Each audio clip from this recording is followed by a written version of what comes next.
Good morning, good morning, good morning, guys. Welcome to Island Tea right here on Win Media SKN. It is Thursday, August 4th. Yes, it is. And you're here with your faves. Me, of course, Azem. And I'm joined by the lovely Jade, Winnie Adita, CPL Mathis, Stuart Johnson. As we jump into some Island Tea for you guys. Jade? Yep. Good morning, and how are you doing? Good morning. I am tired. Tired? I am so tired. I just want to go home and take a very good nap. Like a hefty nap. Do not disturb. Blackout curtains, rain sounds nap. Yeah. That sounds necessary. I don't have that luxury. Today, but I mean, I can't even say one more day. This seems to be our life, Jade. The late nights, early mornings seem to be part and parcel of what it is to be Azem and Jade. That is very unfortunate, I'm not gonna lie. Hey, we work hard now, so we don't have to later on. At least that's what I keep telling myself. Oh, that's what you tell yourself. Yeah, that's what I keep telling myself. I tell myself like now it's like building the building is like the building blocks for the rest of my life. So I was talking to a young man on the weekend, and the reason I say young man is because I mean he older than me. But he young. But he's young. And he told me, he said, yeah man, within the next 5-6 years, the plan is to retire. And I was like, explain to me how you did that so that I can replicate it. I agree. Yeah, but you know he migrated here and he found a niche. He found a niche, very simple. He made some initial investments, went all in, and it's paying off. Yeah, it's paying off. Be nice. Yeah, tell me right now he's building the house, and it's not that he's not gonna have the businesses running, but the businesses have gone to a place where he just figured my meaning gonna come around. Yeah, I can't wait to not have to work 2 and 3 jobs just to survive. Yeah. You know, if they would only. You mean next week Monday? According to all the government, all the parties, them. According to all the promises, according to all the things they tell us. Listen, I listen to them, you know? I listen to them because I'm going to play back the clip. I'm going to say, remember when you're going to move, like you say, all these politicians, their campaign is to hold back old clips of the former co-workers? Like, for instance, I must say, I feel like they're dropping short on that, eh? Even though that is part and parcel of what is happening, I feel like that is one of the more effective. Let your opponents campaign for you. Well, here who ain't going to drop the ball on it. Jade Johnson? Oh, you better believe it, because they're rolling back all the clips. Remember when you said that you're going to raise this and lower this and fix that? Yeah. Well, I'm waiting. How you feel about the reduction of that? Is it going to boost my income? Indirectly, yes. Then yes. Let's do it. Anything that is going to help my little ducats go up, I am for it. I am for it. Tomorrow is election, Azim. Wow. That's wild. Marjorie was sitting here a few months ago talking about, no, they're not going to fix it. They got to fix it. So they fix it. They didn't fix it. No, they definitely didn't fix it. They did not fix it. Yeah. Instead, we just about to go vote again 2 years You wanna. and 5 days after vote. It's 2 years and 5 days? I heard somebody say that last night. Remember who it was? Yeah, I don't have the energy to do the math. I mean, I'm pretty sure that you could type it in Google and Google will give you an answer. I know it was 2 years though. Yeah, why was it was May 20th? Yeah. So you can. No, it can't be 2 days, 5 days. Yeah. It got to be 2 years and 2 months. It was 2 May. months? May, June, July, August. May 25th. Yeah. So maybe they said 2 Yeah, 2 years and 2 months. Yeah. I can't remember the date. However, I know it's too soon for an election because it was supposed to be here. Yeah. But here we are, nonetheless. So, y'all go out. Remember, apparently you have to remove polish off your voting finger. I don't know what you're supposed to do with these. Listen, this is too many rules for me, okay? Too many rules for me that I did not ask for. Who can pay back for me nails them? Who can pay for me nails them? Democracy, Jade. Who's democracy? Democracy will pay for your nails, Jade. The same democracy that gave you the resources to be able to get them, Jade. The whoever paid for them in the first place. Democracy. 3 years, 2 months. Yeah. No, the question I have, I guess is election. Election for June 5th, 2020. Oh, it was 2 years June, and 2 months, okay. It was June 5th. Okay. Well, you know what I find interesting though? What?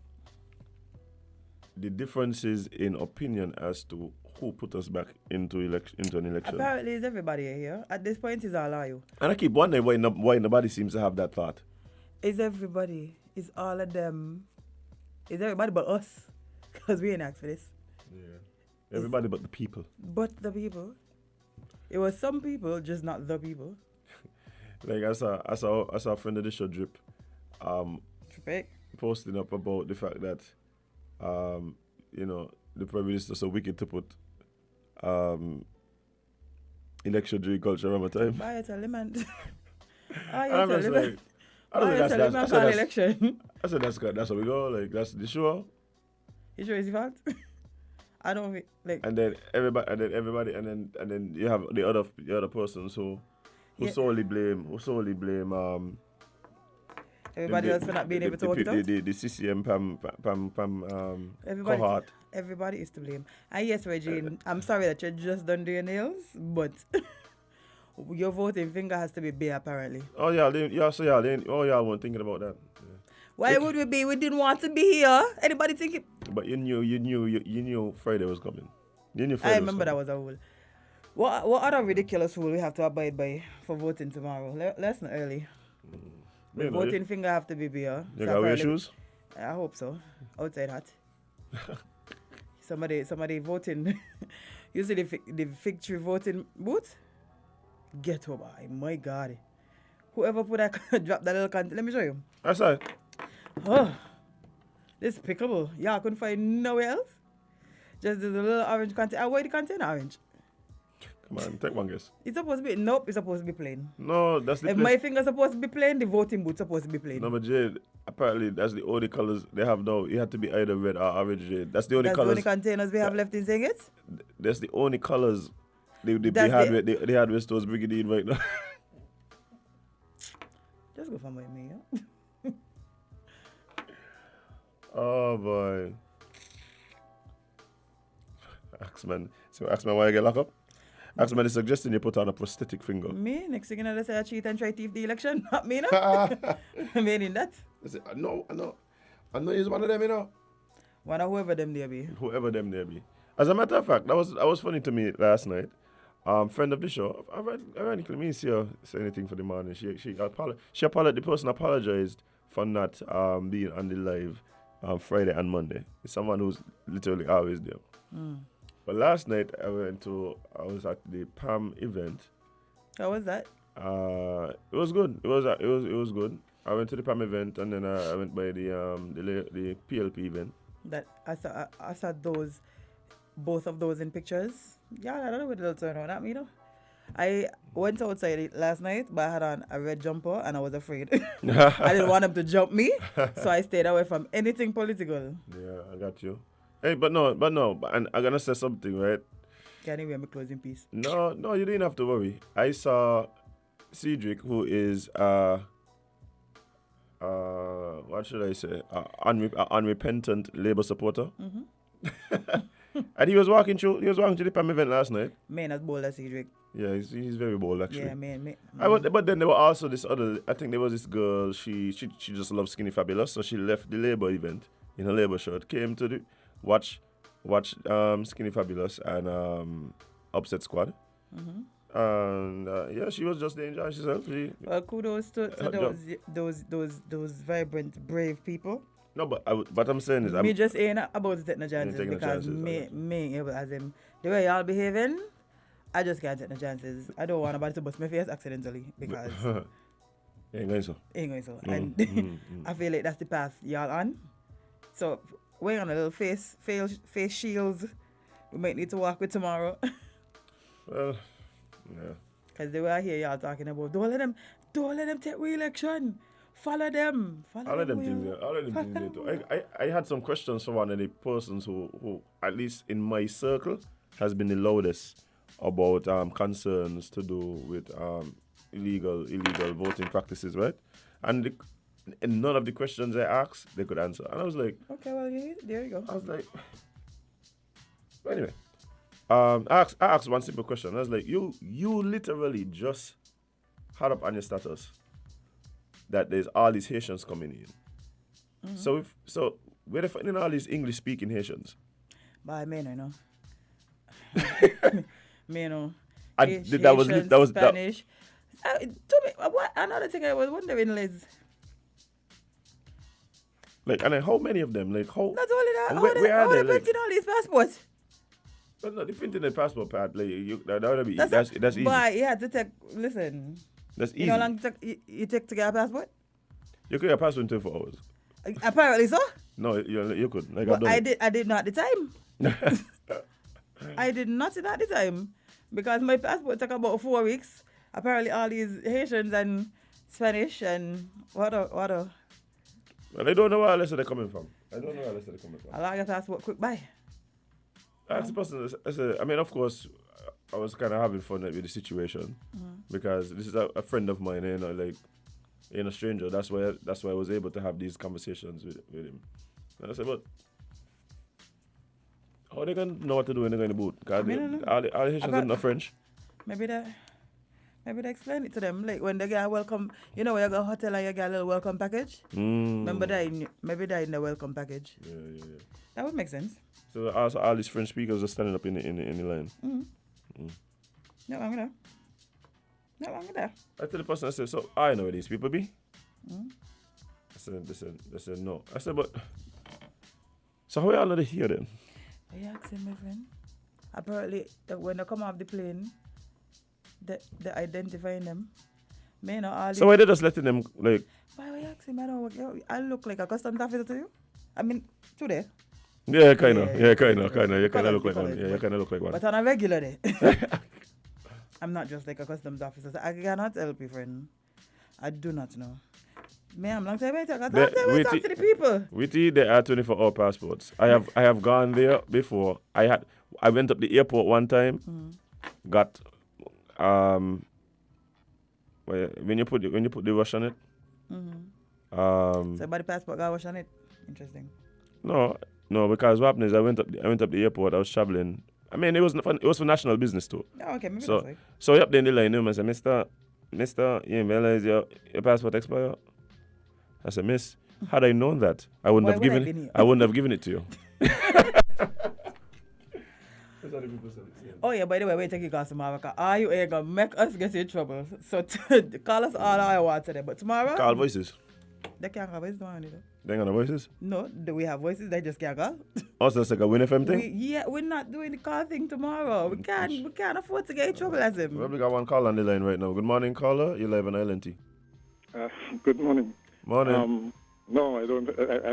Well, you can do a call-in tomorrow, but people have to be careful what they say. Because I don't think you're supposed to be promoting campaigning tomorrow. But anyway, I noticed your comment just now, and I think it's been a pretty calm campaign period for the last couple of weeks, actually. Apart from the paint wars that they had yeah. and the initial pulling down of posters that apparently has stopped. Things went pretty okay. And so I don't anticipate any change to that at this last moment.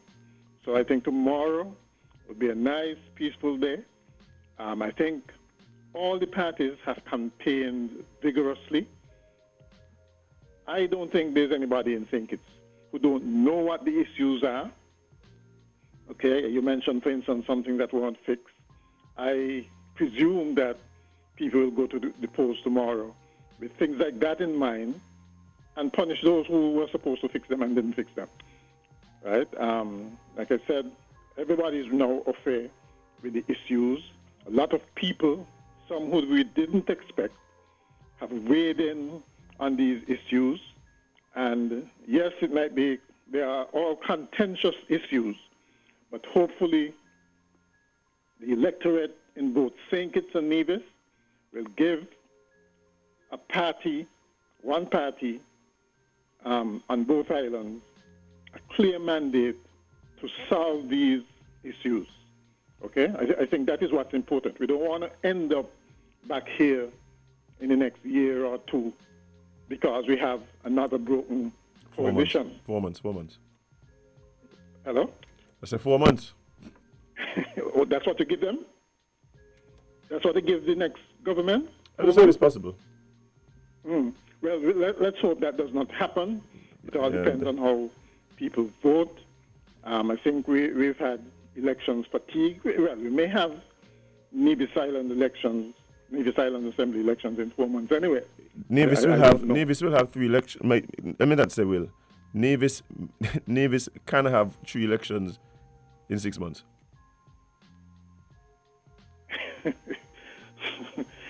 The hope is that it doesn't happen. That's yeah, but just think about that. It is possible, but yeah, the hope is that it doesn't happen.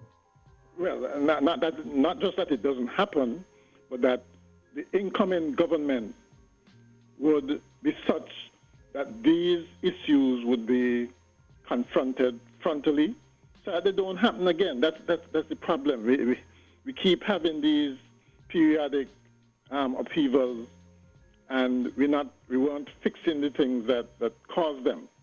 And that is the hope that whichever government emerges will fix them. Unfortunately, as you probably see, there's one particular party that feels that everything is okay, and you don't have to worry about things like constitutional issues and governance issues and those things. The other 2 major parties, and the ones in Nevis as well, at least they recognize that things are not okay and things need fixing. Right? So I think that presents a clear choice for voters, and let's hope they do the right thing come tomorrow. Okay. All right. Thanks. And again, it's always so interesting how so many people have a different view on what is the right thing, what is the state of affairs, who's responsible for it, and where the place they trust, who they trust to lead the country. Yeah. Good morning, caller. You're live on LNT. What's up? Good morning, guys. Did you all have all bush tea already? Good morning. Yes, bright and early. You couldn't say it no better as him. You couldn't say it any better. The caller, he should have put his name on a ballot paper, and I think everything will be all right, boy. Why move so hard? What you said that though? Why move so hard? I'm by. Bruh. Oh boy, y'all love the callers, boy. Chill, boy. So I was saying, Jade. So last night I went to the People's Action Movement rally. I was there before it started because the band played, and so we did sound check. So I'm leaving the sound check, and this lady comes up and she introduces herself, and it was a very good conversation. She is a big fan. She introduced. I recognize her name from the live? Yeah, from the chat. So we spoke for a little bit, and then I guess because I was there, she said, "All the time I know he's one of us, you know." I knew it. You see how they're just bending people But by? I didn't even have the heart to say, "Miss, I knew somebody working I'm here to work," but you know. Yeah. I don't believe, boy. No. But you see, like, the thing is, like, I mean, people, and like the caller said, I think for the most part, people have been cordial, have been, people able to relate, to talk, to relate. I mean, we're having matches with Pam and Labour people, bouncing around the roads, hugging up, and so, like, You know, What a time, eh? what a time to be alive. Who would have thought it? Muddo. Who would have thought it if y'all ancestors could see y'all now? Muddo. No, but I think, but that's the evolution that we want to see, right? Yeah. That's the Let's continue evolution. to evolve into realizing that all of us have the same goal. No, And- but the thing for me, Jade, though, is that why the evolution is happening? Because you have to know, ask the question: is this sustainable? Right? It's only sustainable if what you said is true. If it's happening because we recognize, hey, we are politicians, we are visions, we all have the best interests of the nation at heart, and so these people, even though they share difference in view, aren't my enemy. They're actually my ally. Well, If that is the mindset, no. If the mindset is just we just ain't want he win, or we just ain't want they win, or we just ain't want them over there being power, then it's probably not sustainable, Jade. Well, it will not be sustainable if some of the people who are the loudest for some of these parties continue to push this agenda of we first and them after. Oh boy. How are you trying to put up a government in power to serve you alone? We spoke about this yesterday. No, we didn't. Oh, you mean personally? Hmm? Personally? Yeah, we did. And it was like I've been hearing a lot of that talk, and it's interesting to me because one, the conversation signals that these people are very confident about the outcome of the election. That's no problem. Right, and so I understand that, but then when that empowers you to say things like, well, no, when we go in, we got to look out for them who was with us, and the rest of you could, we look after it too, but eventually, Do you know what I'm going to lead to? I don't know why they keep forgetting. If your goal is to get people on your side and to buy into what you're selling as a party, why would you then get in and then make alienate people? Do you know what they call that? Victimization. No, I hear that word every election cycle, every 5 years. So why would you continue to push that narrative publicly? Yeah, Even if you do it privately, because we don't know. The person literally was talking about how, you can come, jump up in a yellow shot, and then know when Labour get in, boom, boom, boom, feel like I just like, what? Feel like a citizen? Like, excuse I'm me? so confused. You're not supposed to feel like a citizen because the party that you wanted to win didn't win? The government should not make decisions that is in the best interest of the majority of people. No, that's not what should happen. I didn't realize. I thought the Constitution said that the person that we elect is for the country. Man, I said that it's for the party alone. You didn't tell me that little snippet there, friend. No. Yeah, so that's and I think that is, for me, fundamental when we start talking about government, that the government should do what's in the best interests of the vast majority of the people. And then when we start looking at specific needs, then those needs should not be the determining factor for where your needs fall on the hierarchy or on the priority list. That shouldn't be judged based on who you supported. No, it should not. If you was one of them who was in a yellow, orange, red, blue, green, whatever color shot, at the end of the day, you are a petition or you are in the vision. and your needs exist. If you and so the priority, your place and list of priorities should be based on the seriousness and the urgency of your needs. Not based on whatever color shirt he was wearing during the election cycle. I don't know how big people still have this type of mentality, especially people who are on platforms, big platforms who people listen to daily. That just causes alienation. Yeah, because for me, I felt alienated because I'm not one of the persons who is ever going to. I'm not saying never. You never say never, right? Yeah, but currently, but I'm not one of the persons who really publicizes my political position. Mm-hmm. And not only that, I do not tie myself to any particular party. And my considerations are different to a lot of persons in terms of the way I rank the way I rank all the variables and the contributions to my eventually where I eventually cast my X. Oh, you ain't just voting based on the color shirt you like? No, I mean, but even so, people who vote and make informed decisions, they rank the different considerations differently. So, for instance, somebody might be like, okay, I really like this candidate, but the party that he's running for, I don't believe that they have a chance in the election. So I'm not going to. They still might see that as a wasted X. Or they might say, hey, I really like this candidate for my constituency, I'm going to vote for him. Even though he or she may not be from the party that they support. They just go based on who is the best candidate. Some people go, well, I'm voting for this candidate in my constituency because I don't want this person to be prime minister. So like all these different considerations, people take them into account. I think there's something to be said for persons who vote in constituencies where there's candidates who are in the running for prime minister. I think they look at that too. Yes, of course, we want the prime minister from our constituency, and so that might drum up some type of support for them as well. So there's all these different considerations. So I think everybody kind of weighs these things a little differently. Some people just go, well, my grandmother used to tell me this is who we be. Like, Isa Pam since I born, before born, since I'm my mother belly, I go in meeting.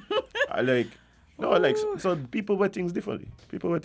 Yeah, no, I agree with you. But somebody's saying, Asim, remember the person who made the statement is not a candidate running for election. That may be true. However, this person is a big supporter of a candidate and somebody who people look at and listen to when it comes to campaigning for a party. So if I am somebody who isn't aligned with a party, I gonna feel like I need to vote for this party because I don't want to be left out, or I don't want to feel like I can't go to my rep because they could check and see that I didn't vote for him and stuff like that. Like people can think like this because of the things said by these big political supporters, Jade, candidates or not. Jade, as the thing about it, right? Politics is it's so interesting because you have one decision, right? Decision is final, but there's so many variables that can impact your eventual decision. Sometimes, and we keep saying this all the time, sometimes candidates suffer because of the people they have around them. As a matter of fact, I want to say that a lot of times is one of the most overlooked variables by the parties, right? The people that they have around them a lot of times ain't doing them no favors, you know. Not at all. Ain't doing them no favors. I often question if they even like them. Or if there was placed there there's this one as a mole. There's one particular party, right? They have someone around them. Someone multi. But I talk in Wait, particular. I think I know what you mean. I'm talking in particular, and I keep thinking to myself, is this man a spy for the opponent? Because every decision he must be a mole. He must be a mole because every decision this man does make, it's just directly going against what you want as a party. Like that, you watch that person like. I mean, why is he here? Does he have? Do they see him? Can they see him? I said, by God, this man got video and I don't tell you what it says. Oh, man. I don't say as if that person have something in there. Safe, the vault. Lock up. Yeah, so they can't tell him nothing. They have to just give them free rein because if whatever in the vault was to leak, please smash up. That's the only logical reason because the things this person does do regularly. Still keep them around, yeah. But I just be confused. Jade, confused. As in like, if I do that, would I get fired? Easily. Jade, if these people work anywhere else, they get fired. Yeah. Now bear in mind, I think there's some people who are just some loose cannons, or perhaps their passion sometimes outweighs their intelligence.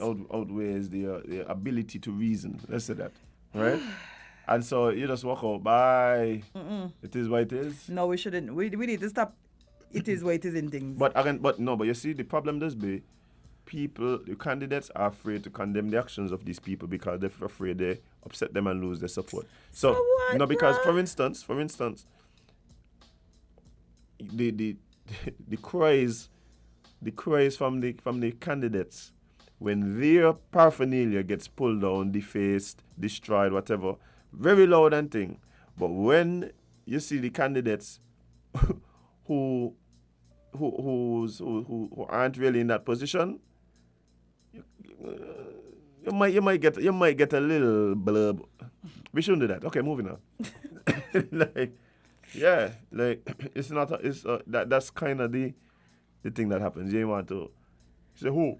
No, I don't want to try burn my house for you. And I think. And I come Speaking of talk burned about. down, allegedly there was a business place in Sandy Point that was burned down This is a for real thing. political reasons. This is a real thing. This happened. Yes, it did. Jade, what going on in the world? Too much, friend. Too much. But then again, everything, and you never know. Everything right now is political. Everything. Everything right now is political. But But- according to the streets, The you know, I like streets. them streets. Yeah, the streets does know. They don't love you like I do, but you know. Yeah, let me see if I could find it there because I said, oh dear. I hope this isn't something that y'all actually doing to business people because why would you even? What's happening here? Oh, okay.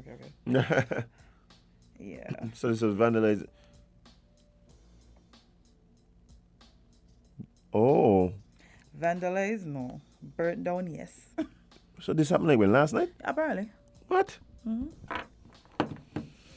Please, guys, not go wrong. I'm hoping But I'm hoping whatever investigation takes place now that they recognize that it was not malicious. And if it was malicious, the person that did it, jail. Yeah. Lots of y'all deserve jail, but y'all don't go to jail because of who y'all affiliated with. Jade. He can say last night, oh, you're going to jail. He can say, oh, you're going to jail. Who needs to go to jail? Going to jail. Well, I want to see who going to jail, you know? But let me ask you a question, Jade. I don't mean going to jail, because me. But Jade, nobody going to jail. Let me tell you something. I've Right? never seen anybody go to jail. Every time there's election, there is a long list of people who apparently, once the government change, go in jail. But I never went. Never see it yet. Well, it might happen this time, you know? Happen this time, You man. think so? No, Jade. Okay. There's a list, Jade. There is a list of people. You know much times I hear the FBI is supposed to come here go with people and none ever come? Watch it. The amount of people was on a list to go jail, Jade. Maybe that's why they're building a new one. When was the last time a regime change? 2015. Maybe that's why they're building the prison. Oh, but that was actually said when last night? See? That was said last night.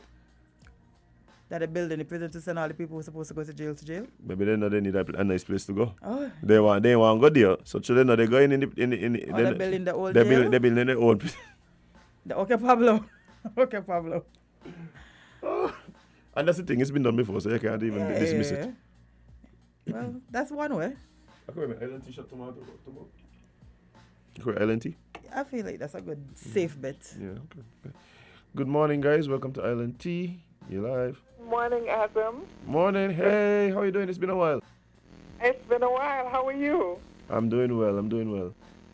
Adam, I'm just calling this morning to wish the people of the Federation of St. Kitts and Nevis a peaceful conclusion to this election.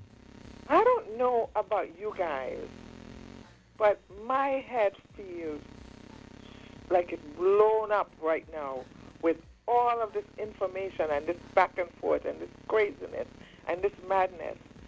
How do we recover from this? Perhaps I should invite you Kittitians over to Nevis on Saturday to come and soak at the hot bath. Oh. Nevis might sink. And relax. Because how do we move forward?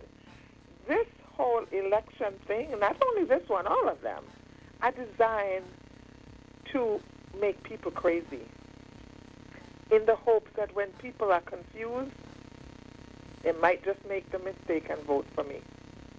I'm convinced of that. Because the rest of it makes no sense. And, you know, when I look at people commented on the big crowds and the crowds last night, I smile to myself because I ask myself, okay, so those crowds that were there last night, did all those people come out to vote for the candidates for that particular party? Or they just came to have a good time? the people who go online, when people are counting how many people are online, how many viewers are online, everybody wants to know what's going on. Everybody wants to hear. And every time I log on, I keep hoping that I would hear that one final thing that would give me some hope. Because most of it makes no sense. So I'm just wishing that at the end of all of this, our people would be able to settle down into a peaceful state of mind, a calm state of mind, and just to come together and remember we all have to live with each other. After the days are over, we all have to live with each other. Carla? When I about this, yes. I have a question based on what you're saying, though. I mean, you mentioned it, and I think most of the regular callers have picked it up. And you live in Nevis. How do you feel about the fact that after this unexpected election, premature election, that Nevis is, you're saying, you want people to settle down, but Nevis is, again, squarely in election mode as it relates to the local election over there. So how do you believe it's possible for Nevis in particular to settle down as you're suggesting? Azim, for the life of me, I do not understand, with all the bright people we have in leadership, that nobody could have figured out that this could have been one election, and we go to the poll for the two reasons now. Since I asked that same question. It's coming up anytime now. You vote. Because I don't want to hear nothing else after today or tomorrow. Please. I don't want to hear it. It's madness. And I'll tell you something. All the people with all the noise and the vote for me and all of this are the people who brought us to where we are right now. We should have never been here. So do you really want me to go back in there and vote for you guys? We need a clean sweep. We need a clean slate. We need new ideas, fresh breath, new possibilities. We just need a newness of mind. And to the people of Nevis, I just shake my head because you are so right. In another couple of months, we're going to be thrown back into this. We're going to be thrown back into this. Why? Tomorrow, we should have been going to the polls to vote for the Nevis Island administration and for the federal candidates. It would have been so easy. Why did no one think of this? The cost that's involved to run another campaign. Why? We are always, in Nevis, unfortunately, we are always in campaign mode. Right? Mm-hmm. And so, these are some of the things that we're battling with. Many of my friends have said to me, they're not going to vote tomorrow. And I'm encouraging people to go out and vote. As much as we hate it, go out and vote. Because at the end of the day, if you don't vote, you will have contributed to the government that we don't deserve.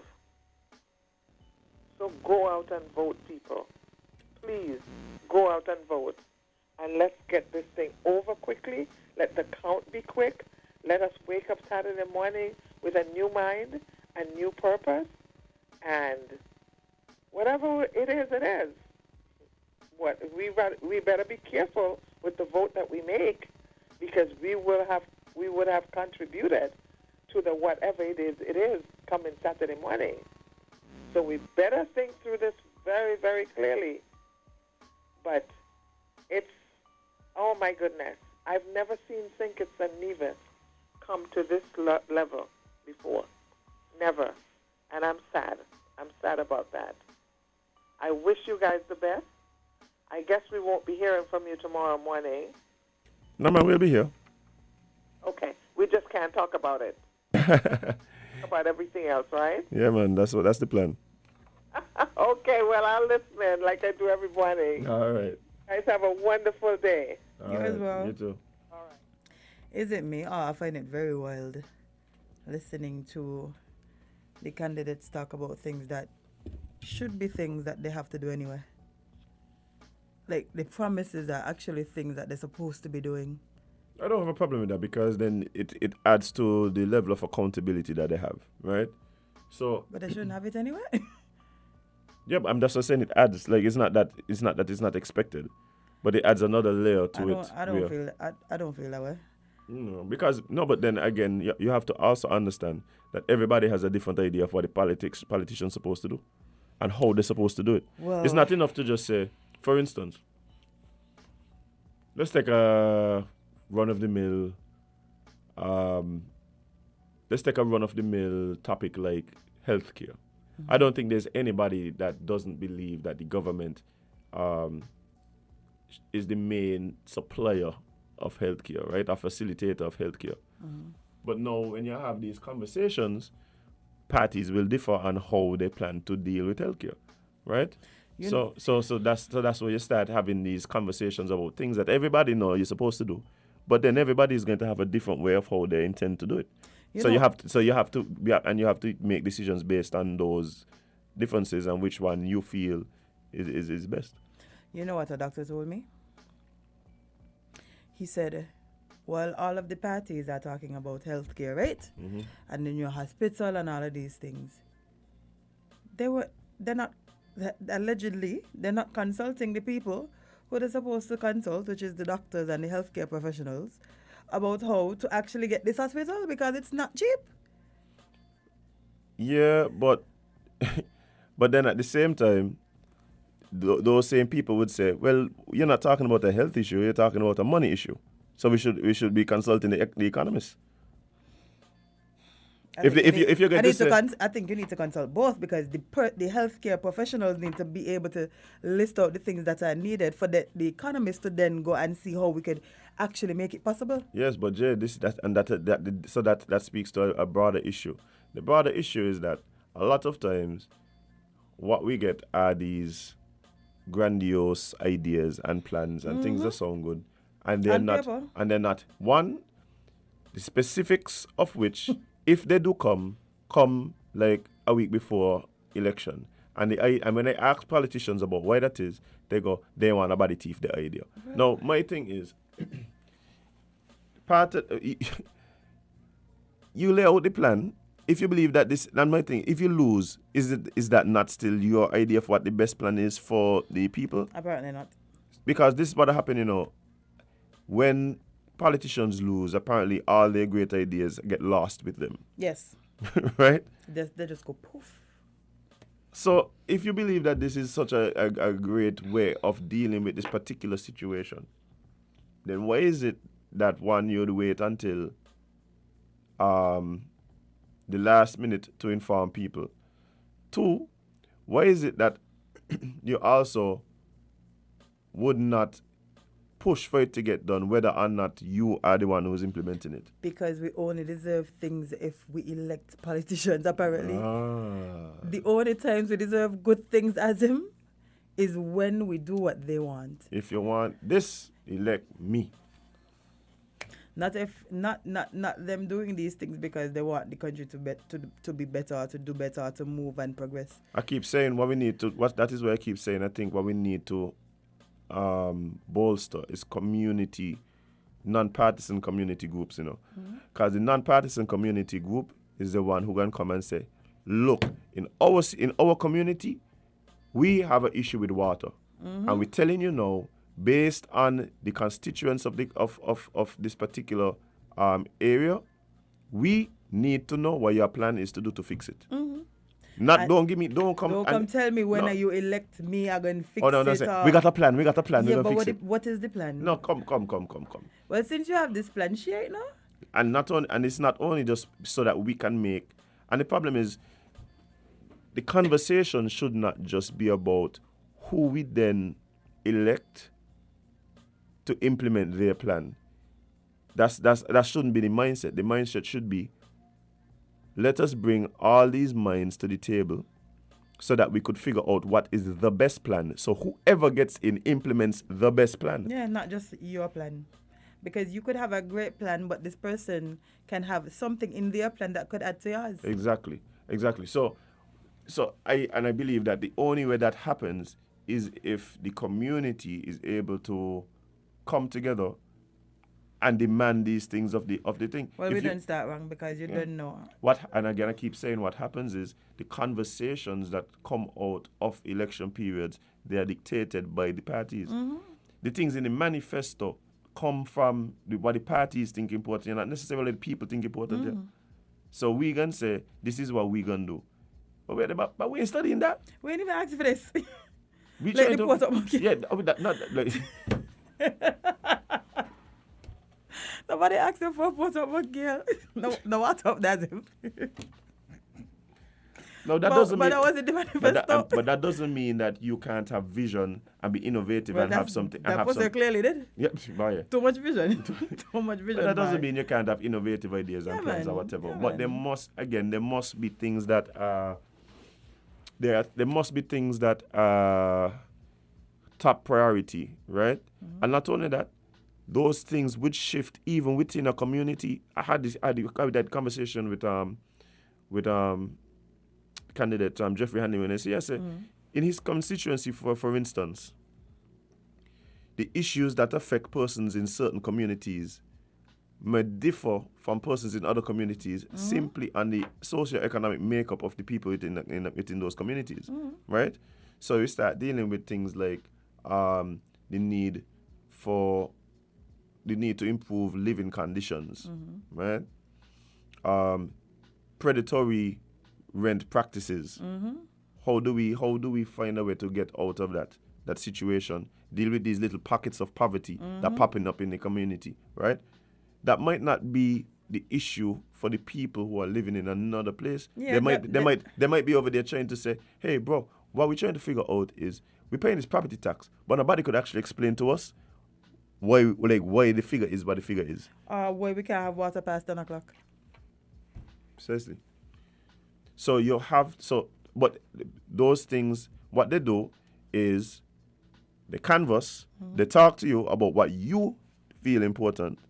But no, because then it's easy to tailor that because because you and your neighbor and your neighbor's neighbor and your neighbor's neighbor. Voting for Labour? Sorry. People want this thing that they're so bad by Pamela, right? But I say suppose the man accidentally it doesn't come work out that and way. say comrades. How this song go? No, them man accustomed to this political thing. Them man doing this all over the Caribbean. But Facts. but the thing is, all these neighbors, they either could have different views, or not different views, different issues, or they could have the same issues. But guess what? Y'all probably don't know because when the politicians come, y'all talk to them, and generally what's gonna happen is you're probably gonna talk about what your specific needs are, not necessarily the needs of the community and a whole. Because that's not something that we think about. We don't go to our neighbors and say, okay, election is coming up. What is the general issue affecting our area? So when the politician comes now, They talk to us as opposed to, and oh, there's well, nothing. I need a window, I need a fridge, or I need a this. I could really do with some building materials to fix my fence that dropped down after the last earthquake. You understand? Like these, like, and you don't even have too much of an issue if that No. is native to the But conversation. it just has to be more than that. But there must be a forum. There must be a forum that is coordinated that the politicians need to answer to within the community. Right? Every community needs this. Right? Every community needs this. Right? And I think that kind of plays into one of the things that I've been saying where I think communities really have to start finding ways to achieve the things that they want to achieve, even outside of the political realm.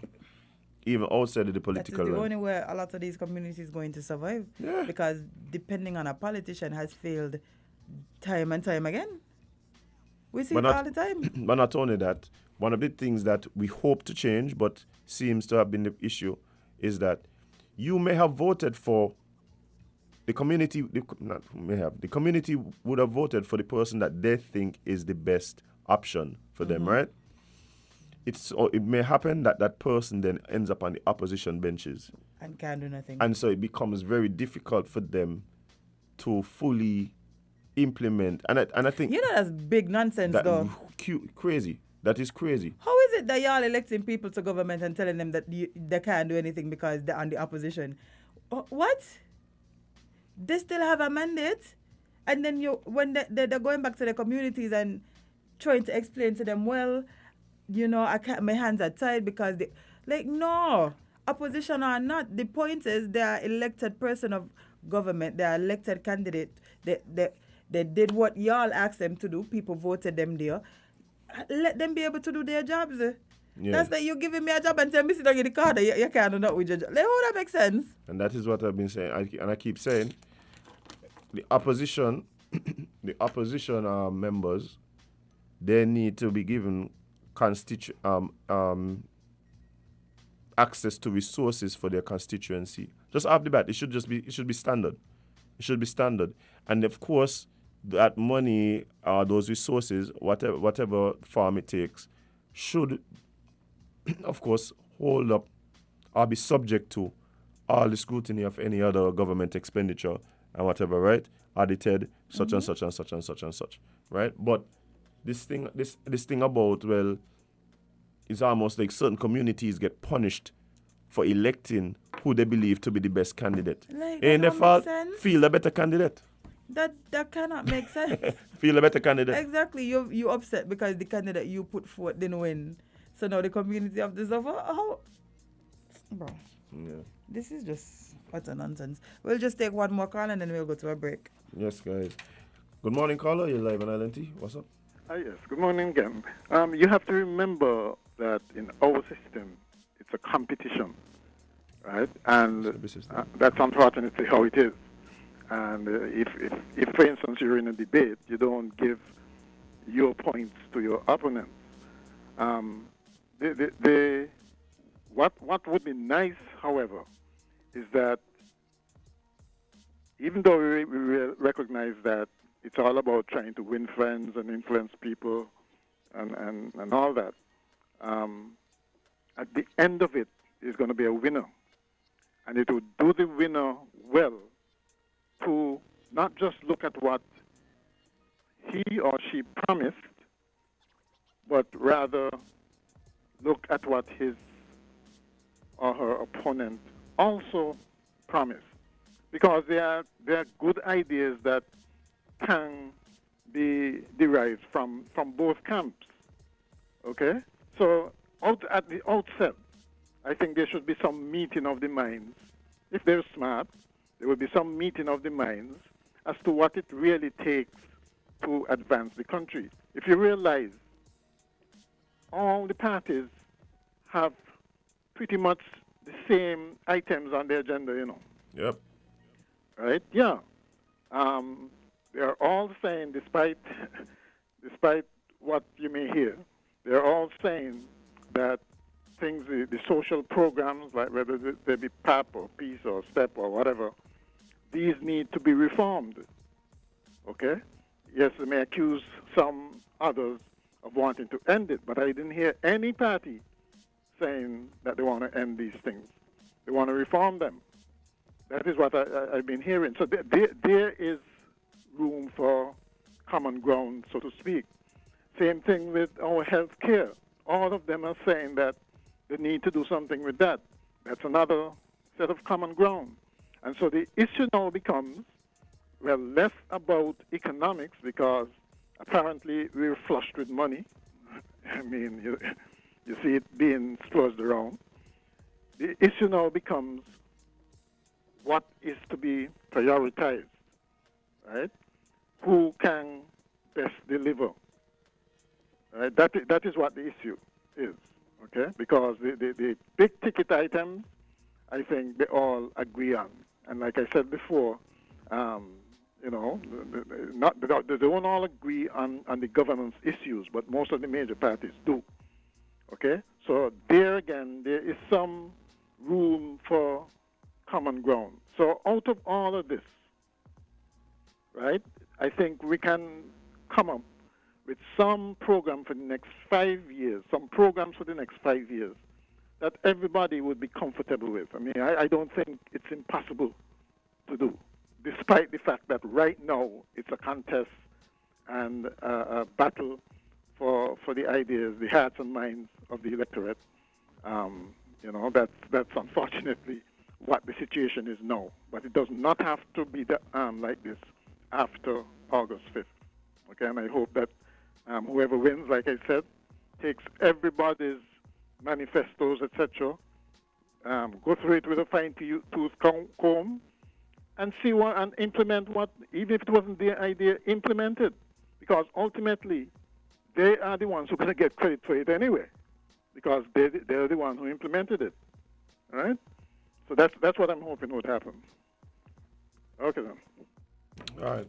All right, Carlo. Thanks. I mean, like I was saying, I believe that the issues that do end up on the manifestos of these candidates should a lot of times come from the people who they're trying to get to vote for them. A lot of times I just feel like the issues are brought to the people instead of taken from the concerns of the people. And so, yeah, there's sometimes a disconnect in terms of what is most important. And then if these are the things that are most important, no matter who determines it, whether it's the candidate or the electorate determines that these are the things, then we should know what the plans are as early as possible. This is not a Queen show where y'all feel, it literally feels like they're hiding the talent because they don't want somebody else to That's exactly feel what it is, though. Yeah, baby, y'all, this is not a Queen show. Yes, of course, it's a competition. But guess what? Let the display of talents be during the show and not after the results. That's this thing. It's a competition, but then you have to display it. If you compare it to a talent, you have to display a talent before we decide who the winner is. Not after. Not after. We're supposed to just trust that, okay, you whatever you said that going to happen, even though we have no idea about it, we're supposed to just trust because that has worked so well for us in the past. Cool. You say, Mr. Cool, you come expecting one thing, and the competitors do something totally different. You mean the comedy show? Anyway, let's take a break because we have to speak with an independent candidate, Mr. Rascalangi. When we come back after the break, so stick and stay. We'll be right back with more LNT right here on Win Media SKN.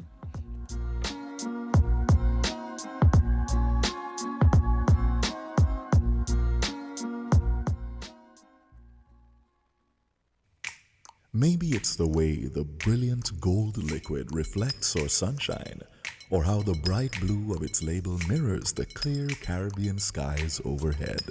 Maybe it's the fresh, crisp taste of this beastly cold beer on a scorching hot day. Maybe it's even the way it brings us all together. But one thing is for sure, Carib is very much a part of who we are wherever we're from in the Caribbean. Carib. It's the way we play. Drink responsibly.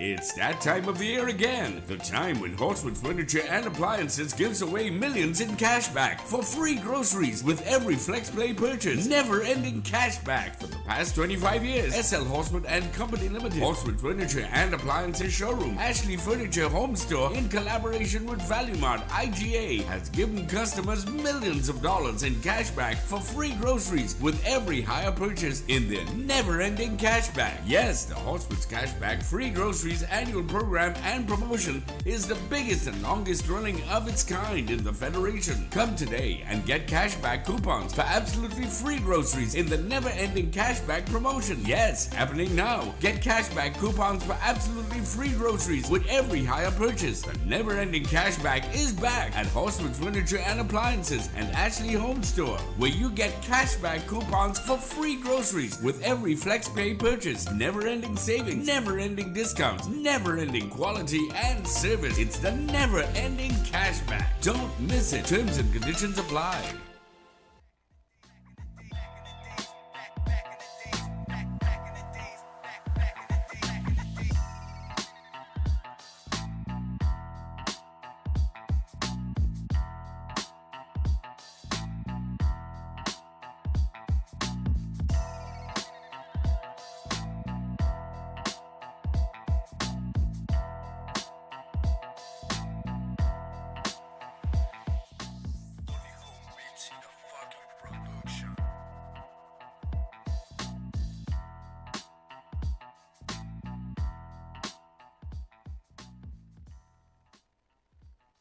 Good morning, guys, and welcome back to Island T right here on Win Media SKN.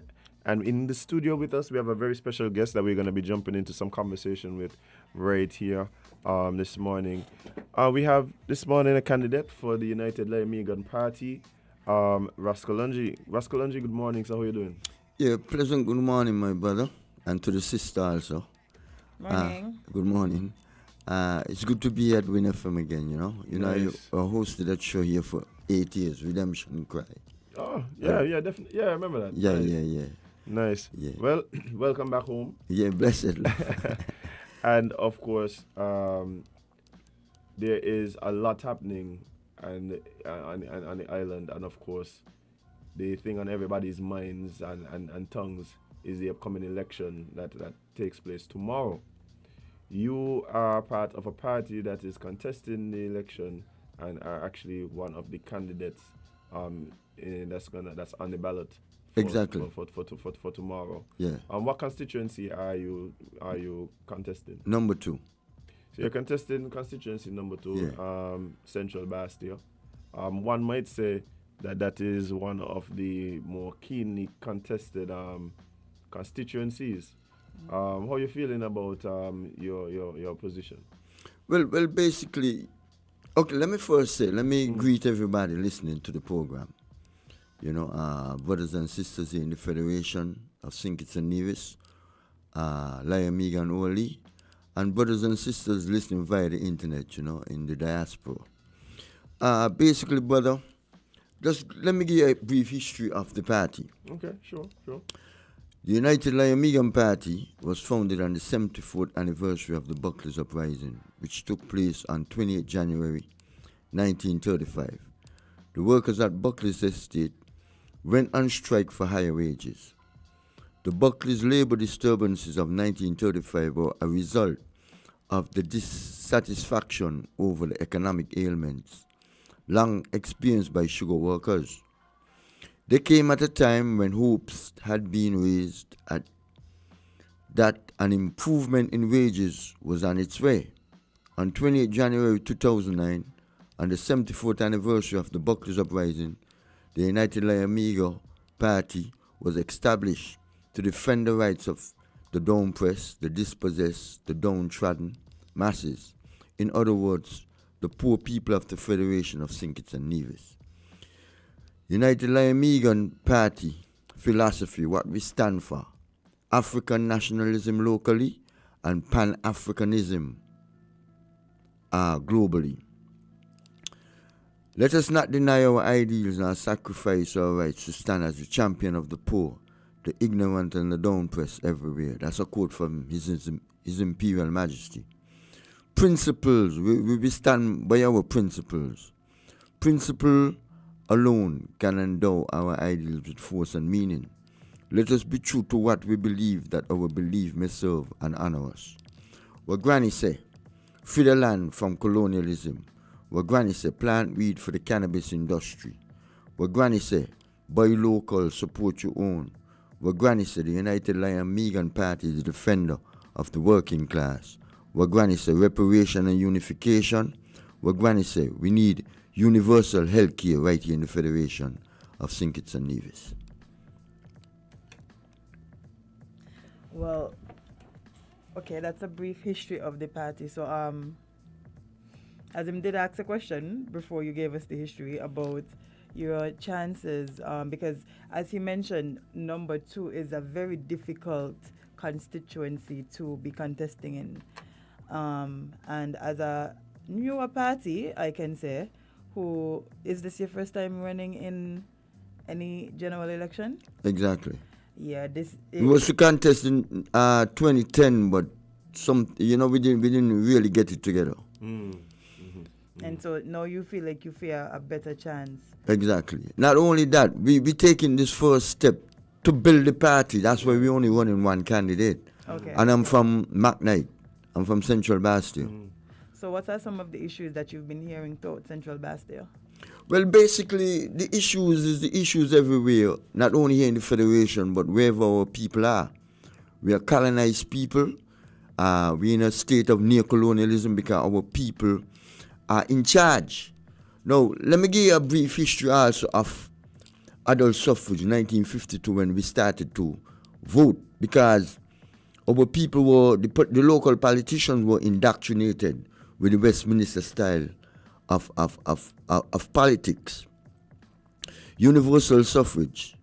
Despite the various challenges, the new Conservative Secretary of State, James Griffith, informed Governor Blackburn that he had approved in principle certain constitutional changes that were to be put in place before the next election. This is in 1952.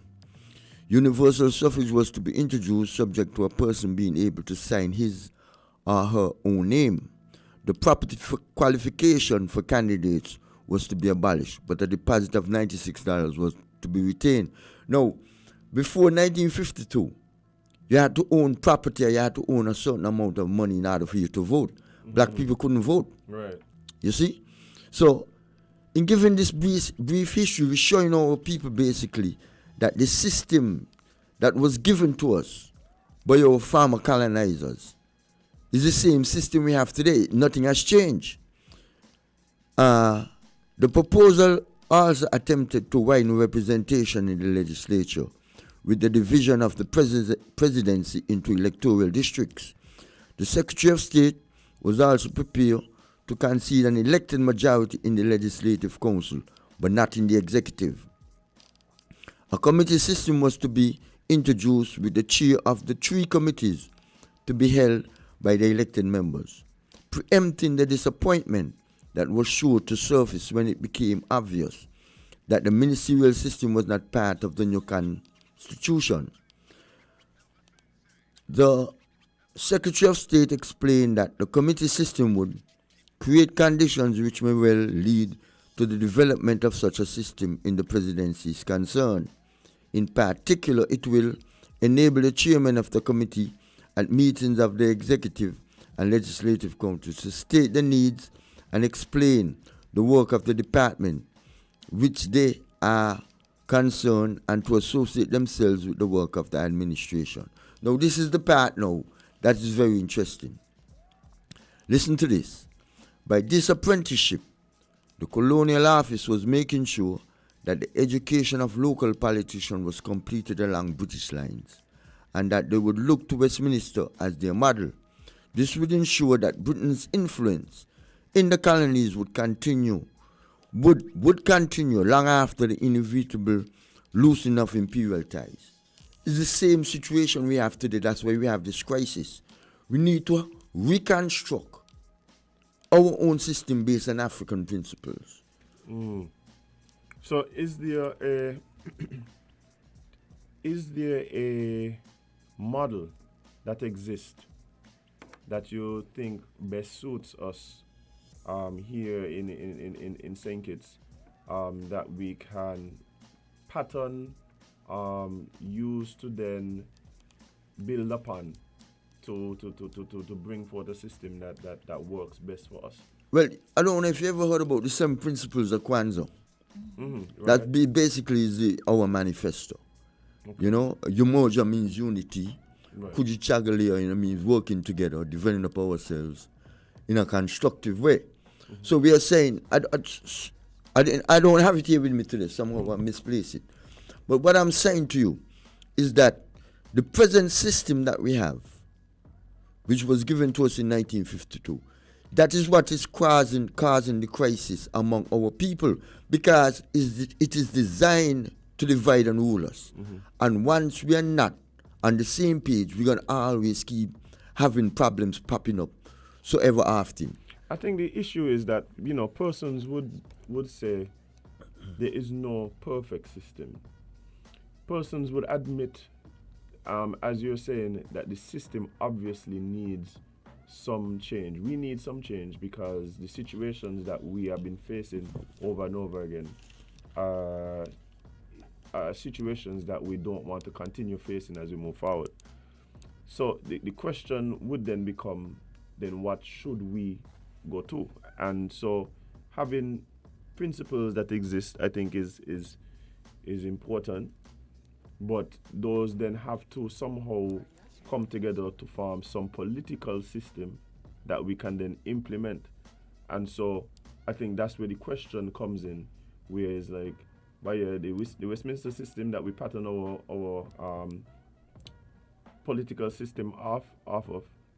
Yes, it obviously has some issues, but the alternative must be clear, right?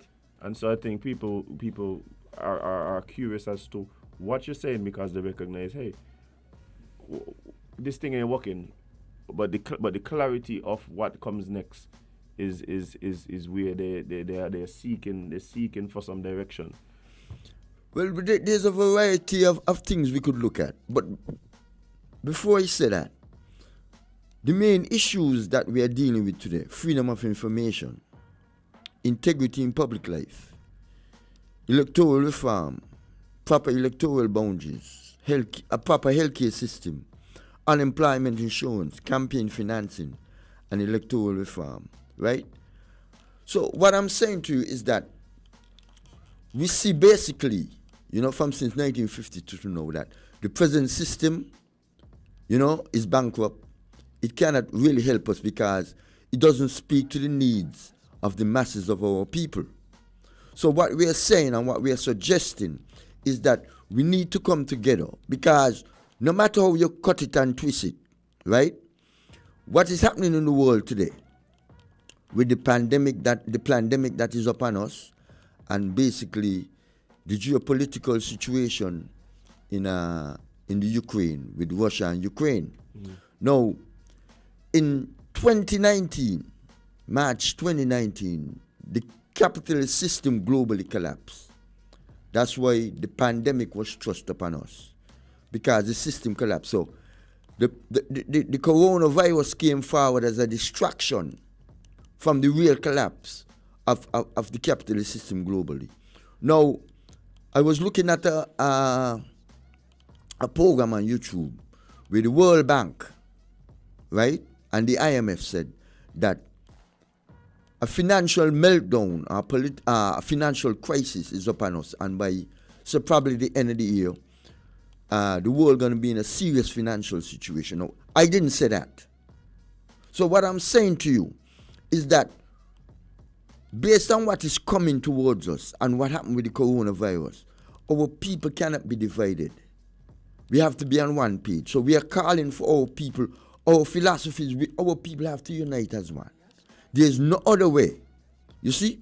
Because, like I said, the colonial system, the present Westminster system that we have, is designed to divide and rule us and keep us apart. Somebody is PAM, somebody is Labour, CCM, NRP. We are saying we need to come together as one people, because this crisis is going to be severe. And what is happening basically is that the power is shifting from Washington to Beijing. China is going to be the next financial and global superpower. White supremacy cannot stop it. The United States is doing everything to stop it, but it's a foregone conclusion. So what I'm saying now, where does that leave our people in the whole mix of things? So I'm calling for genuine unity and togetherness. That's what Granny said, amongst our people, in order to survive this financial storm that is coming. Well, I mean, I think there are a lot of people who would agree with the facts behind what you're saying, and then of course we'll be curious about how we then address the situations that we're facing. You're saying that in essence, unity amongst ourselves is paramount in order for us to be able to fight, to mount some type of defense to a lot of these external pressures, right? I think that a lot of people could agree with that particular sentiment. And when it comes to the United Layamigan Party, it seems as though you're saying that there's a recognition by yourself and other members of the party that in order to create the type of change that you're asking, that you're suggesting, there must be some political will behind it as well. It can't simply be stand on the soapbox in the square and utter these things. We must have persons in positions of power who are able to implement some of these things, or at least policies to bring about these changes. Do you believe that your positions have been given the appropriate amplification so that potential the electorate can really consider you as a real candidate and a real option for them? Do you believe you've been able to penetrate the minds of persons, or at least get them thinking along these lines, or do you believe that there's been some blocks in that effort? No, well, basically, one of the constraints we have is finance, because you see how the other parties have been dealing with the situation. But what I'm saying to you is that Marcus Garvey said some time ago that when everything will fail to organize the people, conditions will. And the conditions is coming more and more clearer to our people. The pandemic showed them that they realize that the system is misleading us. They're telling us lies, and the information that came out. Because, for instance, we understand that the virus came from China, right? In Wuhan, China. But the imperialist forces, the United States in particular, designed it that way, set it up that way to give people the impression that the Chinese are responsible for it. But we know that Dr. Fauci funded the gain of function research, right? Because the lab in China is an American lab. So he funded the gain of function research, right? In China. These are documented facts. So what we are saying is that we know that the United States government was behind the coronavirus because they funded it, Dr. Fauci in particular. So what we are saying to our people is that this is not the first time they have done something like that. I don't know if you ever heard about the Tuskegee experiment. Indeed, yes. Okay, in 1932 when it started. The CDC, which we get all our protocols from in terms of dealing with different pandemics, the CDC is the one who give us our corona task force here, right? All the instructions in terms of how they will deal with the situation. The CDC was instrumental in shooting up our people with syphilis. So what we are saying that when we have the proper understanding of what is taking place in the world, we will not make mistakes. So I'm saying to you, because the virus came upon us, our people realize that they're being misled and that they're being lied to. So what we are saying is that there's over, say, probably 400 million of us in the Western world. We're not even dealing with the African continent. We're not only looking here in the Federation, we're saying our people got to come together, but we have to come together in terms of our people in the West. So we are not, okay, if we want to grow our economy, take something like the cannabis industry. There could be over 300 industries created from the cannabis industry alone, right? I'm not talking about just, from the Rastafarian movement point of view, well, we use the herb as a sacrament. But we are saying use it for industrial development. For which we could use ethanol, we could make ethanol to supply us with energy. You see what I'm saying? Yeah. So what I'm trying to show you, we have to be serious. Now, let's get back now to what you was talking about in terms of the political will. Look at the Charlestown Accords. It was never honored. Now, if me and you have an agreement, brother, and I don't honor it, that means I'm against our people's development. You see the situation we find ourselves in right now.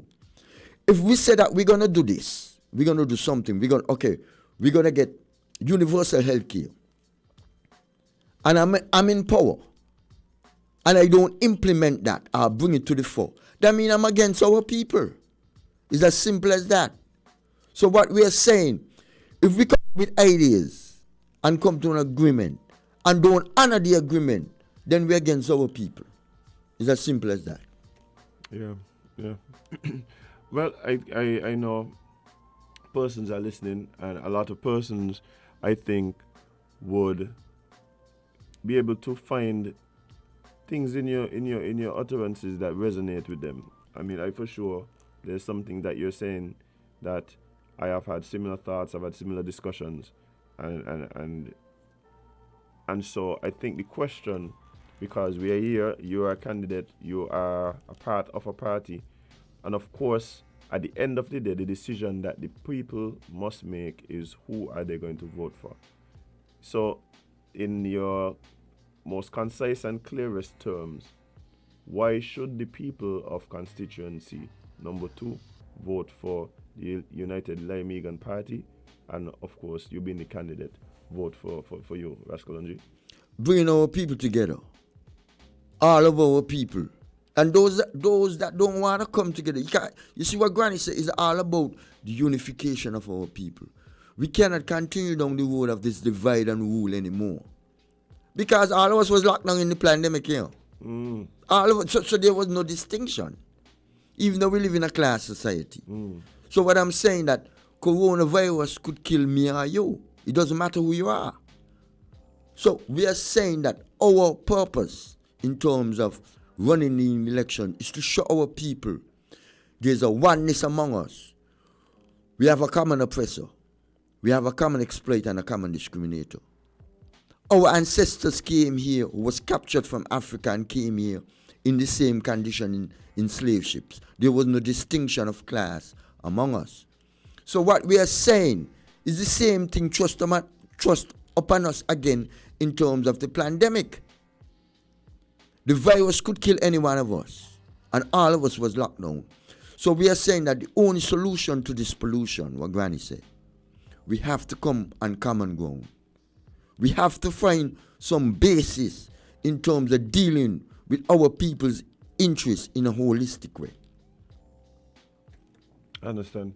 And so you're saying that your main platform is about bringing people together, irregardless of class, creed, ethnic background, anything. If you're here, you're one of us, and we have to work together. Exactly. To change some of the things that you've highlighted as being issues. Okay. Well, as a independent candidate, people may say it would be harder for you to be able to make some of the changes that you want to implement, especially with the fact that you are talking about lack of funding and all of these things. How would you be able to navigate these waters knowing that you have some things that may hinder your progress? Well, like I said before, that the reason why we only running one candidate because we're building a foundation. You can't build a house unless you have a foundation. Mm-hmm. So we are taking, as a youth, as a child coming, you start to creep before you walk. So that's basically the process that we are taking. Because in the final analysis, you see this, we had the new government was elected, 7 years. The first term, then 2 years in the second term. I guarantee you, my brother, based on the financial meltdown that is coming, if we don't band together, we're going to be in a more serious situation. Because, look, we wasn't warned about the pandemic, but we were warned now. Even I heard a speech by the Prime Minister saying that the financial crisis that is coming upon us. He mentioned it in his speech. Now, if you know that storm is coming, the best solution is to bring our people together. That's the way I look at it. Understood. I think when we have you been taking your message, because as I understand that finance is definitely a hindrance to the campaign, especially understanding it's a competition and seeing how some of the other more established parties have been able to use certain resources to get their message out there. But one of the things that I know you can do that takes very little input is just talk to the people. As you talk to the people, have they been receiving the message that you have been sending? And the reason I'm asking that is, as much as people may agree with what you're saying, sometimes people are in a position where their priorities are not so much about that of the whole, but of that of the individual, right? And so when you are speaking about the need to unify in order to fend off what is to come, or to deal with what we have seen as being problems, has that message really resonated with the potential voters, or have they been focused mainly on their individualistic needs? Well, that's really how we've been conditioned in terms of the individual. But like I said before, we talk to people, and you know how our people are. Oh, that can't work. Take, for example, something like reparations. You have not heard none of the major parties talk about reparations. Right. But reparations is due to us. We could develop our economy. Now, all of us could be a millionaire easily if we receive our reparations, because there was so much money.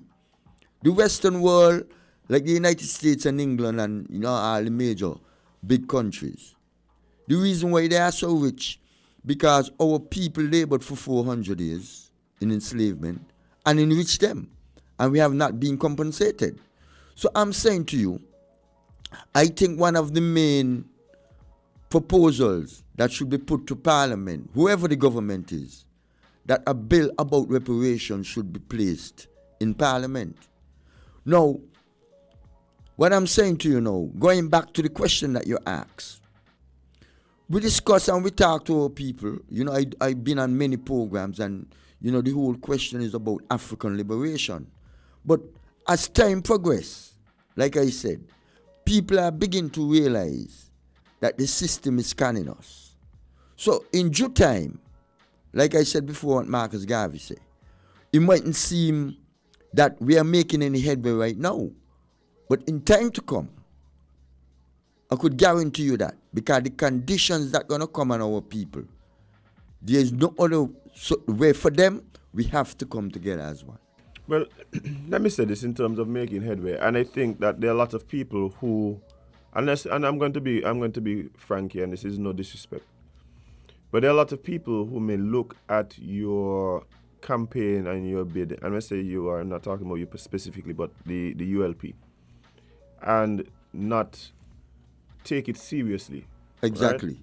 Because when I said I was going to do it, people think it was a joke. Yeah, and that's just being honest. Yes. However, in speaking to persons, sometimes, and we've had this discussion, even me and Jade, about why persons would run even though the odds might be against them, right? And part of it is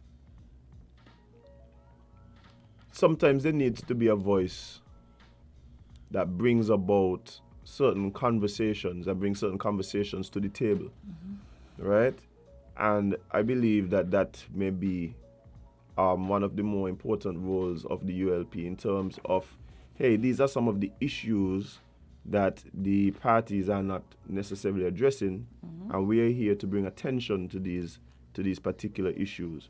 Now, that for me lines up particularly with what I have observed as being one of the major roles of Rasta especially in the Caribbean experience. The Rasta seems to be the group that just in society that continually brings certain issues to the fore.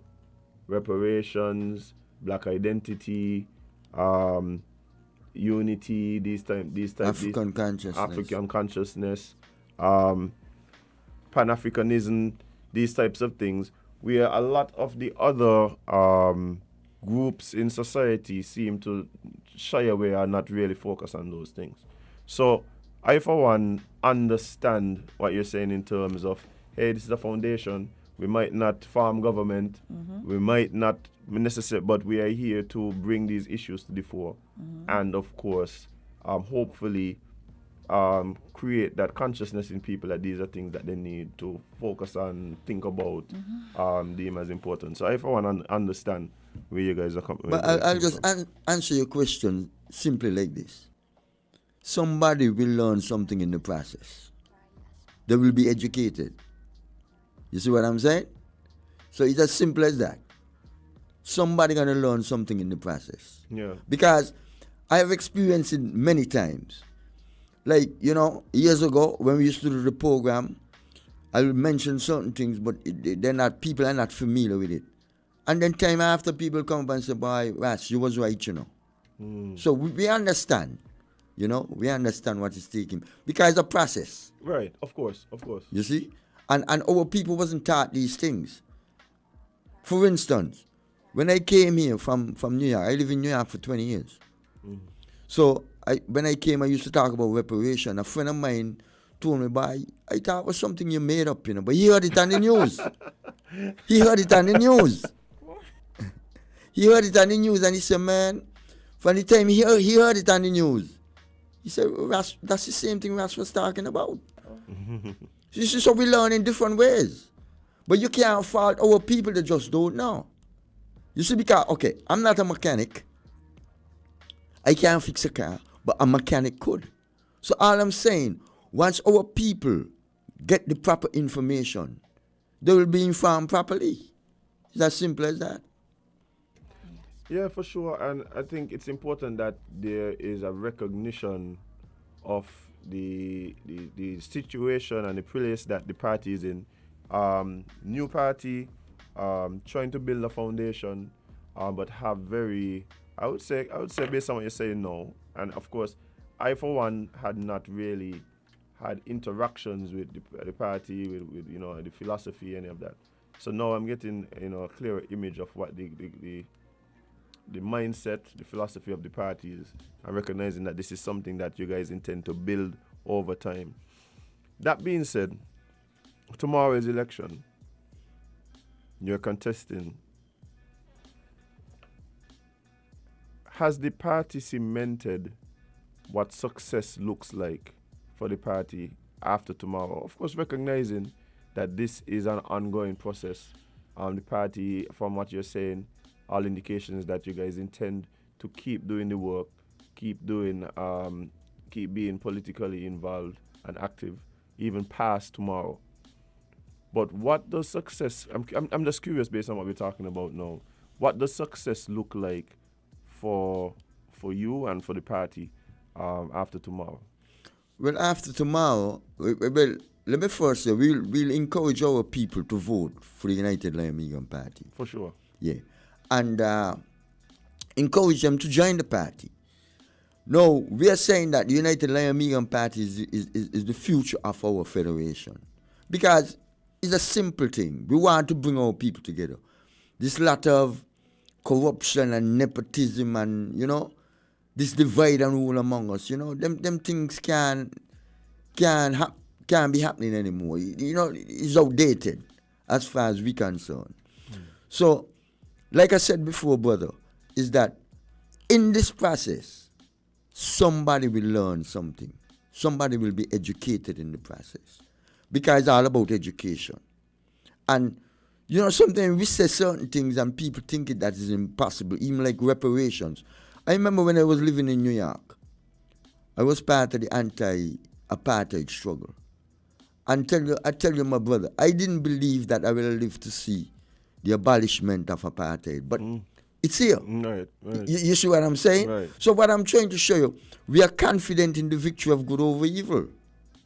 Because based on the geopolitics that is happening right now and the political financial situation globally, we are confident as a people. I'm confident that our people will rise to the occasion, that we could re-establish ourselves in the world so that we could determine our own destiny. And so just to cement what you're saying, because I want to be able, at the end of this process tomorrow, as I look at the political parties and the candidates, be able to determine have they achieved what they wanted to achieve. And what I'm getting from you is that the main goal after tomorrow, and of course continue to move forward, is, let us say, an awakening of consciousness of persons in terms, or at least to the issues that you're bringing to the fore. Is that a fair assessment of where you guys are at in terms of judging the success of the campaign? You're so right, my brother. Right. You hit the nail right on the head. Okay. You see? Okay. Yeah, and I sometimes believe that because, of course, and Carl said it this morning, and we've been saying it for some time, that elections at its core are a contest, and so sometimes all people care about is winning. And winning at any cost. Winning well, if that's all you care about, then everything else becomes secondary, right? Because you know a lot. You hear a lot. Not cutting you off. You hear a lot of accusations that people have been given contribution, monetary contribution, and different contributions to vote. Mm-hmm. No, let's examine that. No, most people will say it started with us because they don't understand the issue. It didn't start with us. It started with the colonizers who were here. Mm. You see, the same rivalries that we have among us today is the same rivalries they had when the colonists was in charge. When election time came, the poor white people was given rum, they was given food, they was given all kind of stuff. Come and play music and to induce them to vote. Yeah. So what basically is happening that we are in a culture that was imposed upon us and don't understand the root of it. So that all these negative things amongst our people, they think that it came from us. I could show you a simple example. You saw the movie Roots. Right. Mm-hmm. Okay. Kunta Kinte had to become Toby. Mm-hmm. And he had to accept it based on a beating. Right. You see what I'm saying? Yeah. So what I'm trying to show you that this culture that we have, this Eurocentric culture, this Westminster form of politics was indoctrinated into us. And that is what is creating the problem. But then you will hear some more people say, oh, we have to stop blame our colonizers. I agree. Mm-hmm. Right? But if you wasn't taught certain things, for instance, me and you went to school here, Columbus discovered not only St. Kitts and Nevis, but the New World. The New World. And he's a criminal. But he had people here before. He came and met people, so he discovered it. Exactly. But it is taught to us up to this day. Right. So what I'm saying to you, brother, is the education that we got.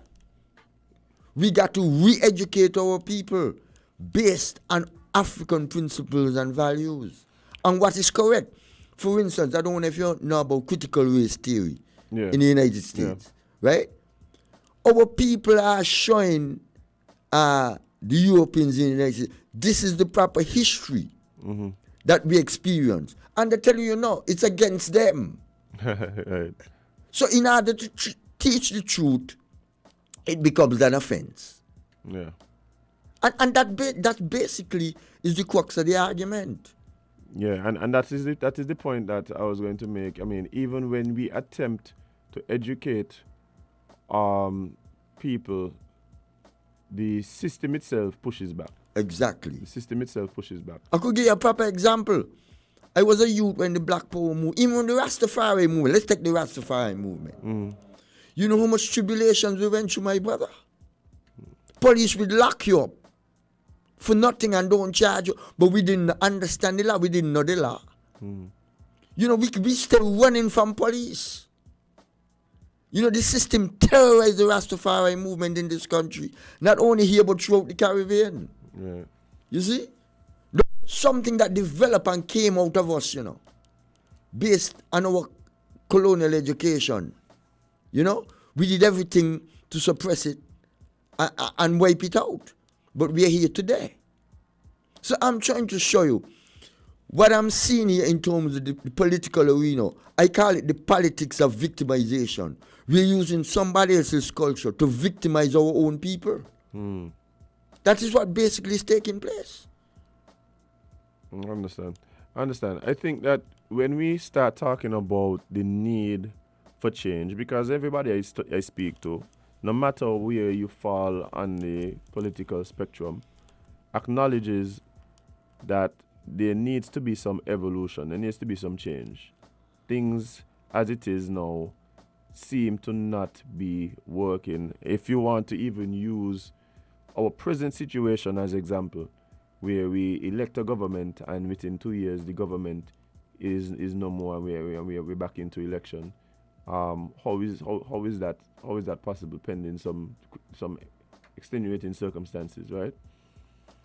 And so it signals that, hey, there must be some change. But in order for us to figure out, like you're saying, what change needs to happen, we must first need to examine what the situation is now, figure out where that comes from. And so when we make our divergences, we are able to address the problem from the root of the matter and not necessarily just chop off some branches and think we have a new tree. Exactly. Because the root's still there, so the leaves going to come back. Right. Okay. And I offer a blueprint because I want to organize some forums when the situation broke down with all the parties in terms of coming up with a blueprint that no matter who the government is, these are things that should be implemented. You know, a blueprint in terms of moving our people forward. Because you can't tell me that something like said universal health care is something that any government shouldn't implement or try to achieve. Mm-hmm. You see, because health is very important. And not only that, not only proper health care, but I think that we should come up with a system in all, because we have all the ingredients, all the raw materials here to develop any kind of medicine. Right? We have the plants, they are here. Let's take the coronavirus. Right? There's a herb called wormwood. That is the root of what they make ivermectin from. Ivermectin is one of the medications that they use in order to deal with the coronavirus. Mm-hmm. And we have it right here. There was a study done also, I don't have it with me, that cannabis, the good sensimilla, is another main ingredient that could be used in order to stem you picking up the coronavirus. Mm. You see? So what I'm trying to show you, the education that is needed for our people must be progressive. And, you know, like I said, the whole divide and rule politics. Say I'm in power for 20 years and I have the same old colonial mentality. So only my people should develop themselves and enjoy life, and all the citizens of the country are paying taxes. Mm. So only ULP people should prosper. Right. And that is the root of the colonial system that we have today. I understand. Well, I mean, I would want to believe that, you know, coming on this platform and being able to speak to you and this conversation being broadcast around, that there are people who would really consider what is being spoken about by the ULP, and would really take into consideration what it is that you are putting forward. But of course, time is fast spent. But what I'll do, I'll allow you to say a few words as we wrap up. Yeah, and as we wrap up, I want to bring something to the fore. Since the war broke out in Ukraine, the United States government is telling our government that you can't send no more passports to the Russians. Mm-hmm. The whole European continent, the countries that make up the Europe, they're buying oil from Russia on a daily basis. Mm-hmm. Because that's the only way the country could function. If Russia doing quite well right now. Yeah, that's what I'm saying. So what I'm trying to show you, we can't sell passports, but Germany, Poland, they trade with them all the time, could buy oil from them. That's a serious contradiction. Mm-hmm. Because that's the main essence of colonialism, my brother. But just let me end by saying this. It's a quote from Marcus Garvey. Africa and Africans must be redeemed, and all of us must pledge our manhood, our wealth, and our blood to this sacred cause. And I'll end by a quote from His Imperial Majesty. Let us not deny our ideals and sacrifice our rights to stand as the champion of the poor, the ignorant and the down-pressed everywhere, and African unity. Unity is the accepted goal. Today, we look to the future calmly, confidently and courageously. We look to the vision of an Africa not merely free but united. In facing this new challenge, we can take comfort and encouragement from the lessons of the past. We know that there are differences among us. Africans enjoy different cultures, distinct values, special attributes. But we also know that unity can be and has been attained amongst men of the most desperate origin. That differences of race, of religion, of culture, of tradition are no inseparable obstacles to the coming together of peoples. History teaches us that unity is strength and cautions us to submerge and overcome our differences in the quest for common goals, to strive with all our combined strength for the path of true African brotherhood and unity. Give thanks, one love. All right, Manuel, I appreciate you. Thank you again for taking the time to come and hang out with us this morning. I appreciate it. I, for one, had not been fully aware of the ULP and what it is that you guys stood for. I now have some clarity as to what that is. And, I want to actually wish you all the best in your endeavors, the party. Hearing especially that there is a realistic goal, there is an idea of success that includes really not just winning, but more so the education of the masses. I definitely support that ideal, and I want to wish you all the best tomorrow, and as the party continues to grow moving forward, hoping that the party goes from strength to strength, and you guys achieve what you guys intend to achieve as time goes by. So again, thanks so much for taking the time to come and hang out with us, man. Well, thank you. I'd just end by saying what Granny said. Who is Granny? Because you're saying this Granny is all modern, and I just been trying to figure out who is Granny. Basically in our culture, we say when our grandmother taught us that. In our culture. Yeah. So that's where it come from. Okay, got you. Because you see, you got to deal with what is in the culture. Right. To enlighten people. So what Granny said, the United Lion Party is the defender of the working class and all of our people in general. All right, man, appreciate it. Thank you so much. Love. And thanks, Granny. Yeah, man. Jade, there you have it. Interesting. The United Lion Party. And like I said, a lot of times people, we look at some of these newcomers, the independents, and I believe they play a role in the whole entire political system. Sometimes we kind of write them off because they can't win. But winning can't be the only goal of politics, right? And so, when you have persons who recognize, hey, there are these issues that aren't being talked about, that aren't being brought forward, and we are going to shine light on that. Or there are people who aren't being represented. There are people who are being forgotten, and we are going to shine a spotlight on that. Like, I could support that, even if the, and it's the same thing we're saying, sometimes some of the candidates may have ideas and things. So even if they don't win, that don't mean the candidates are any less viable or important. So and if we encourage people to listen to what everybody has to say, so they could make an informed decision that also includes some of the less established partisan candidates. I definitely agree with everything you're saying. So, once again, good luck to them tomorrow. Good luck to all the candidates tomorrow. Bye. Polls open at what, 6? Yeah. What time, my friend? We're going to vote first, or we coming here first? No, Jane, I tell you already, I live Connery here. I vote in Connery. So you could do that. We are all nice, peace-loving people. We ain't got to rush. Oh, somebody said 7. Nice. Polls open at 7. Yeah, there's a nice there's a nice energy. Voter-friendly atmosphere. Voter-friendly atmosphere. Love it. You don't have to stand up in the sun for a long time. You don't have to see this egregious container in front of you, knowing that that's where you have to go voting. I mean, really and truly, you're only in there for a few minutes.